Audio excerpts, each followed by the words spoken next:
welcome to the Mordeau Mortgage Podcast. I'm Mike Grambo. I'm a loan officer with J&J Financial. And today we have Jason Thibodeau. He's our branch manager here in Huntington Beach. And we have Heather Eisfelder from the Anderson Group with eXp Realty. How's it going, guys? Nice work, Mike. Going good. Very nice. Well, Heather, we wanted to pick your brain and learn about you today. So why don't you just tell us about who you are and where you're from? Sure. Thanks, Mike. My name is Heather. I am from Torrance, California. I'm born and raised in Los Angeles.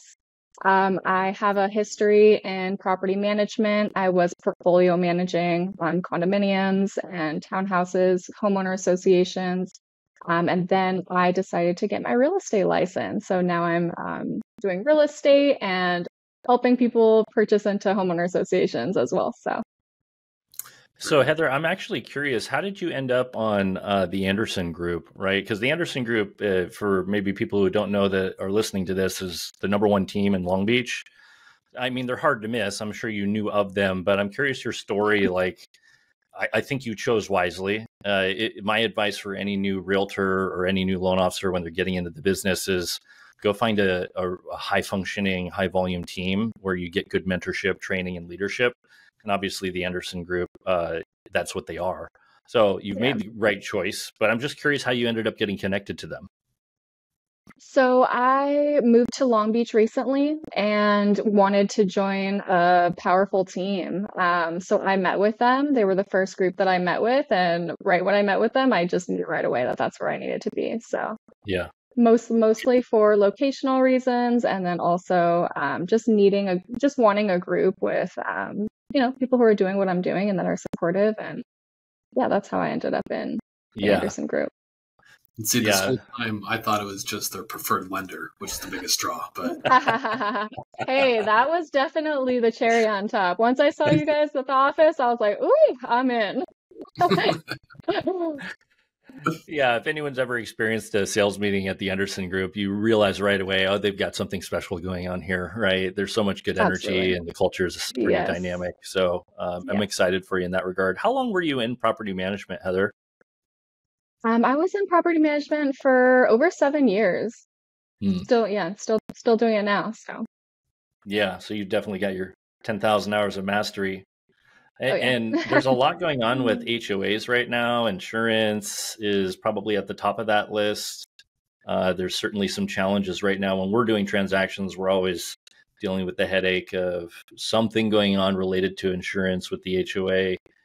Any insight from your perspective, since you were in that and continue to be in that for the last 7 years? Like, what's the latest in terms of, insurance dynamics and kind of the challenges people are facing when they're trying to buy in these communities? Yeah.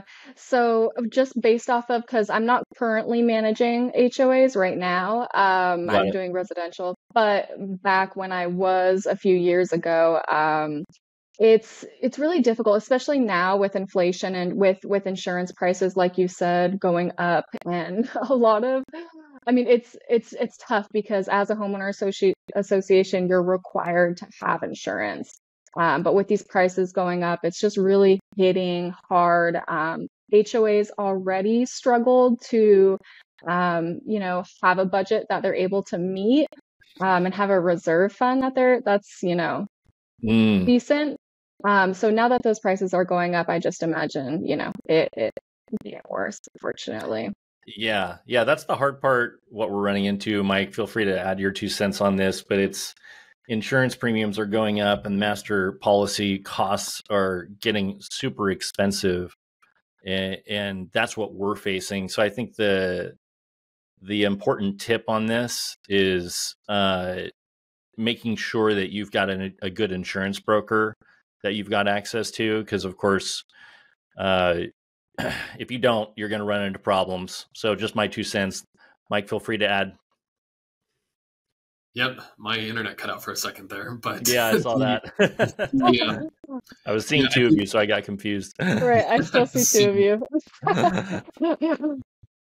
Double the better, right? I think that what we've done, and I don't know if you already said how we put together a class on HOAs, because I think that it's a bit of a misconception of why people say they don't want to buy into an HOA. I think especially in Orange County and LA County, it's a great place to get into the market as a starter type home. And it's just a little bit different. So like what we put together, talking about some of the insurance stuff, it's nothing to be scared of, but there's just a few things that we know we need to just do some due diligence on the front end. And as long as you do that, you can still have a successful transaction. So right. And it's one thing that's challenging too with it is that technically management companies don't like to give out their association's governing documents, including, the insurance and all of those policies until someone closes escrow. So that makes it really difficult because you obviously, like you said, Mike, you want to do your due diligence about the homeowner association before purchasing into it.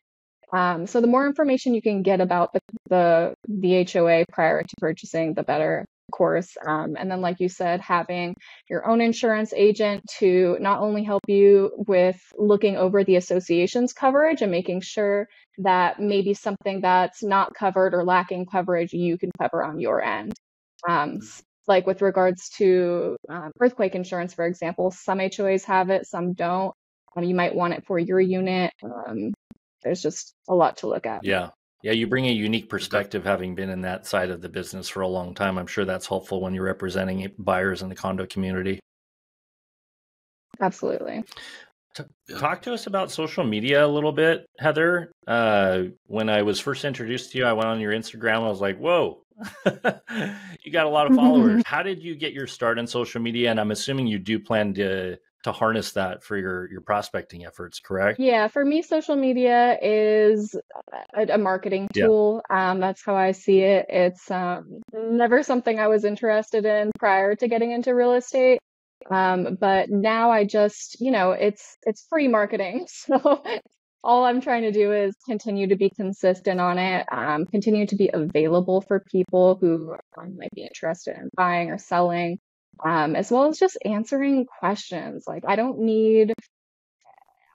just like being able to help people, right? That's why I got into the industry. So anyone who reaches out to me, I'm always happy to help.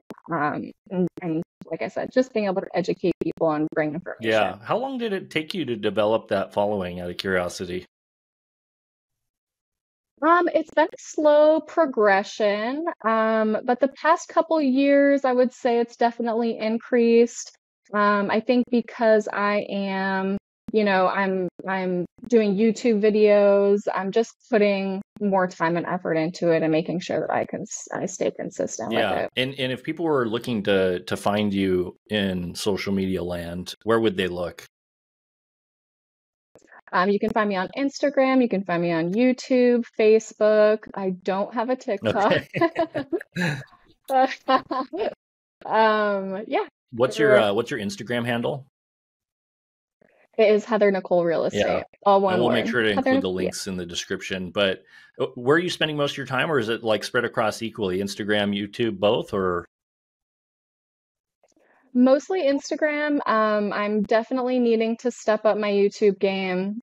But yes, most of my focus is on Instagram, and I do have a Facebook for small business as Cool. well.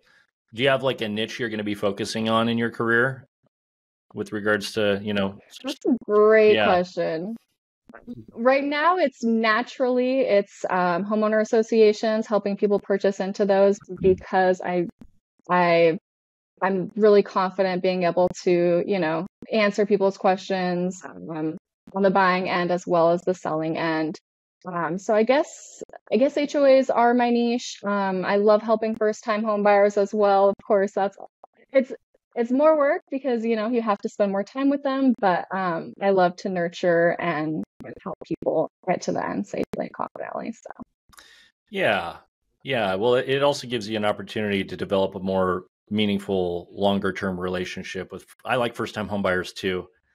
Sometimes when you're dealing with an investor client, an all cash buyer who's done 10 or 20 or 30 real estate transactions in their life, you're more just an accessory to the transaction than a necessity, right? The first time home buyer really does need that hand holding. And the moment you connect on a deeper level, you've got a client for life. So Right. Yeah, and referrals.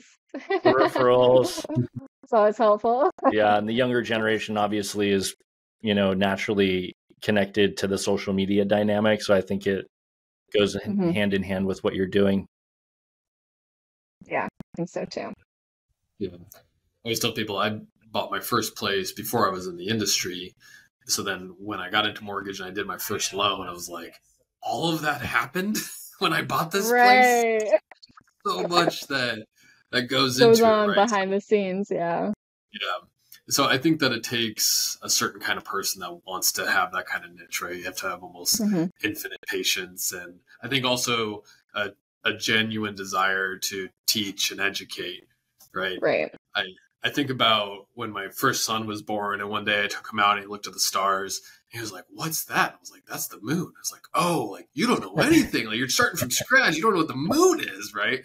And like that's kind of what it's like with a first time buyer. Like there's no reason that you know all these things until you've gone through the process of buying a home. So you Right. got to know ground zero, right? Right. Absolutely. It's a good point, Mike. It's a good point. Are there any like obvious things buyers should be looking out for when they're looking at an HOA community that you can offer up insight on from your experience in that part of the industry? Yeah, there's a I mean, we lot. talked There's about a lot that insurance, they right? should be But like, looking what out else for. should they be looking at? I'd say the main things, the first thing you're going to look at when you first go to view a property is how is the upkeep of the common area? So looking around the exterior of the building and making sure that, things aren't just not being taken care of, because then you know that the association isn't really handling what they should Yeah, be, and that the management company might not be the best. that's a great point. It's Yeah.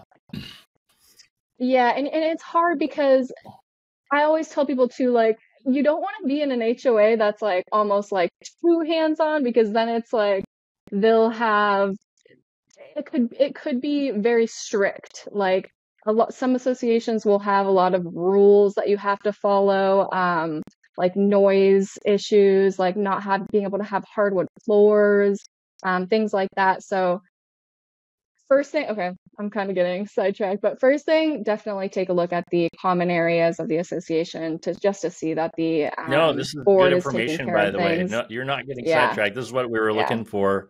Yeah, because I do hear Yeah, and you. then Yeah, go ahead. Yeah, finish your thought. and then looking at the rules, the governing documents could be a little bit daunting, but especially the rules and regulations are one of the main things you're going to want to look at, just to make sure that these regulations are something that you feel comfortable with, because you wouldn't want to buy into it not knowing that you can't even have hardwood floors in your bedroom, and that's really important to you. You might have dogs or whatnot, Yeah. so it's definitely look at the rules and regulations, What definitely look about the at meeting common minutes? Like the areas. meeting minutes, do you recommend people read through that Mm. just to see what kind of drama is going on in the community? If you need a good, if you need a nap and you want to watch this over, I definitely recommend it. But no, not necessarily. If you're really, really like want to know the nitty gritty of all the details of every little thing that's going on, you could definitely look at the meeting minutes. But from my experience taking meeting minutes, I would just probably call the management company and have a conversation with the manager, just to get the actual questions that you're looking for answered. Yeah. And maybe understanding what the HOA covers and what they don't cover, right? Oh, that's a good one. That's a good one, Jason. Yeah. So every HOA is different. So you can't assume, like, if you move from one homeowner association to another and they were covering your plumbing costs, it's not always going to be the same within every community. Some condos don't cover Yeah. plumbing. Some condos, um, there are differences. So definitely look into the CCNRs and seeing what is the association covering, what is my responsibility, and see if you're comfortable Yeah, with that we as run well. into that a lot with termite issues. especially when we're trying to close escrow and termites been made part of the contract, and now it becomes a game of hot potatoes sometimes. Like, no, you're responsible. Yeah. No, you're responsible, right? Is the seller responsible, or is the HOA responsible? And that can get confusing. All the more reason it's exciting to hear, like, you love working with first-time buyers, and you also bring an important expertise to the table for first-time home buyers, because let's face it, a lot of first-time home buyers, guess what they're going to be buying? Condos, starter condos. Yep. And I think it gets lost, right, on a lot of people. They don't realize you're not just buying the unit, you're buying into a community.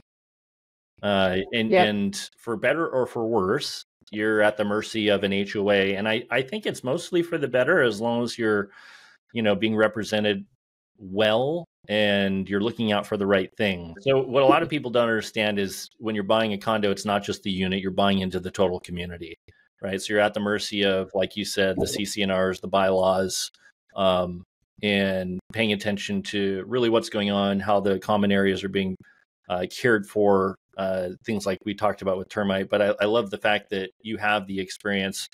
It goes hand in hand with working with first-time home buyers, because, like I said, most first-time home buyers, I wouldn't, I don't know what the percentage is out of 10 buyers, how many are actually buying into condo communities, but there's a fair amount.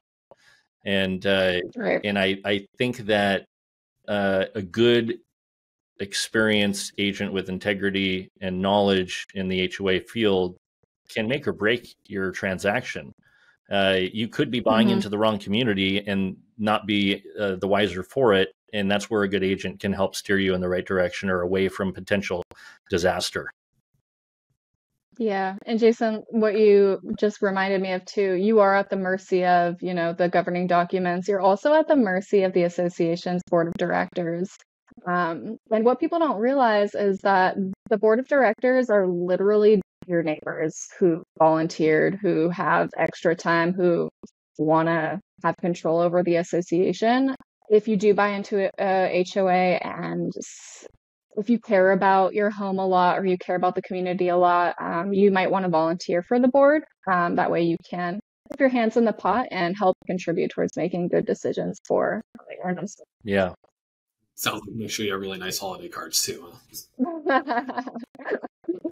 Yeah, the only other thing was very funny, Mike. The only other thing I'd add is I actually like the idea of a condo as your first purchase. It wasn't for me. My starter home was like a 1960s house in Fountain Valley. And I have to be honest with you, it was overwhelming because we were responsible for everything. Mike had the opposite experience. His first purchase, correct me if I'm wrong on this, Mike, but your first purchase was a starter condo. And I think there's really something to be said for, as your first purchase, buying into a community where you're not responsible for absolutely everything. And you also get something in return when you pay the HOA dues. You're getting amenities, right? You mentioned the common areas. A lot of times that's a community pool. They're covering the roof, right? They're covering the termite. They're doing the landscaping. There's a lot of good that goes along with buying into a community. Sometimes I feel like there's a stigma tied to an HOA. Oh, HOA dues. Well, you get something in return for that. As long as you're making the right choice and you've hired the right agent and they can steer you in the right direction towards the property that fits the bill for your family, things usually work out really well. Yeah, it's like when was the last time you roof, right? It's many months of HOA payments. But that was my experience. It's like, there's just fewer things you have to worry about as a first-time buyer. And I think just going through that process and having your own place just to begin with is already a lot to take in. So getting rid of the roof and the landscaping and, majority of the electrical and plumbing, I mean, it did make it nice. And yeah, to your point, like we use the amenities a ton. There was a clubhouse, and I'm trying to think, we held at least one engagement party, maybe 2 engagement parties in there, and birthday parties. Oh yes, the clubhouse. I forgot about that. Yeah. And even, if you're a first time buyer, maybe you're young, maybe you're not, but for anyone that is looking to build community, then you have these common areas. So we would for sure meet people in the pool and the hot tub and sauna and like all those things that the HOA had. Yeah, and it's nice too, Mike, because you're putting into the associations, you're paying your HOA dues, And you have to keep in mind too that everyone else in the community is paying those dues too. So you guys are all contributing towards the betterment of your community. And being able to enjoy the pool and being able to enjoy the landscape and the beauty of the community is definitely a benefit. On top of that, not having to worry about, it's not just the money factor, but also it's a lot of time taking out of your day to, make sure that things are being like renovated regularly, that if something needs to get fixed, that's being repaired, like you don't have to worry about it. The management company is taking care of it, the boards, helping with that. So it's not only the expense aspect of it, but also just the time and the worrying about, making sure that everything's being taken care of. It's just a lot less to worry about. Yeah. Well said. Well said. Hey, just so everyone's clear, Heather, what areas are you focused on? You mentioned Long Beach. Is it mainly Long Beach that you're focused on doing business, or is there other areas of expertise geographically? Yeah, so definitely Long Beach, as well as the South Bay and Los Angeles. I grew up in the South Bay, so I know that area like the back of my hand. But I do go out to Los Angeles, and I'll go out to the surrounding areas as well. But main focus, Long Beach, South Bay. Right on. Mike, any other questions that you had teed up? And feel free to mention anything that I forgot to ask you, Heather, while we're at this. Okay. Nothing's popping up right now. That just about covered it. I think we covered a couple of the hot tips that you wanted to go through. Thinking about like things to read through and look for. I was curious if anything really jumps out at you. Like I know that when I was buying, all I cared about was I could put my grill on the patio, and I read through the documents just looking for that. Right. You mentioned pets. I feel like that could be another really big one for people. But is there anything else that maybe isn't overly obvious that people should look for? Yeah. So like I said, definitely looking at the rules and regulations, and then the responsibilities and the CC&Rs. With regards to pets too, Mike, some associations actually don't allow pets. Nowadays, you can easily get a service animal, and they have to allow you to have your service animal. So I'll just throw that out there for all my pet people too. Well, I think it's pretty relevant, I mean, most people have pets these days. So yeah, that's good to know that there's a workaround. Oh yeah. There's always a workaround. I don't know if it's gonna fix my sarcasm, but maybe I could try. Yeah, I've got 2 corgis, a cat, 2 hamsters, and 6 chickens at home. So, 6 chickens. Are you eating the eggs? Yeah, that's the idea. I love that. Yeah, we have a little farm in our house. But anyway. You'll have to bring me some eggs next time when I see you next. There we go. I didn't even think about that. Offer up homegrown eggs to my agents. Or all organic. I love that.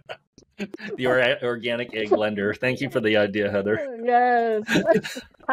You're welcome. There's your niche. Yeah. Yeah. Cool. Well, we can wrap it up. Unless there's any parting words, we'll make sure to include all your contact information in the description, the brokerage and the team that you're a part of with the Anderson Group, obviously being the #1 team in Long Beach. We're excited for you. And Heather, just thanks for coming on with us. We really appreciate you spending the time and making the time. Thank you, Jason. Thank you, Mike.